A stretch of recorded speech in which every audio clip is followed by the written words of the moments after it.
Feno 27 taona katroka ny nisahana n'Andriamatoa Ratrema William ny tontolon'ny fanabeazana. Andriamatoa Ratrema William izay filombonahitry ny vondrom-panabeazana ASEM eto Madagasikara. Araka izany dia nisy ny lanonana izay nitanterahana teny amin'ny Carleton nosy teny.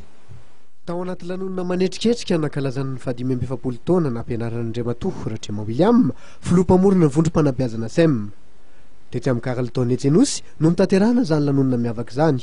Boky miisa 5 ho fizarana ny fahalalana izay notoviziny no efa navoaka ny filompamorona ny vondrom-panabeazana ASEM.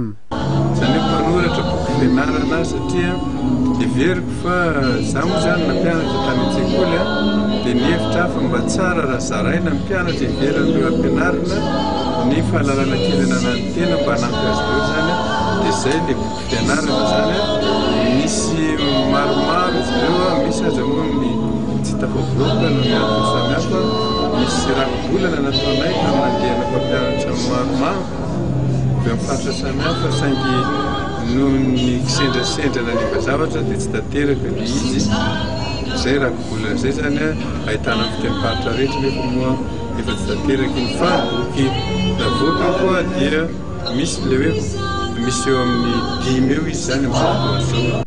Tsy mitsahatra ny mampiroborobo ny politika momba ny teny malagasy Andriamatoa Ratrema William ary miara-miasa akaiky amin'ny Akademia Malagasy amin'ny fanatanterahana izany. Nanamarika ity lanonana ity ny kabarin'ny fandimby sy ny jeritodika mikasika ny dingana nolalovon'Andriamatoa Ratrema William. Vahiny manakaza maro no nanatrika izao lanonana lehibe izao.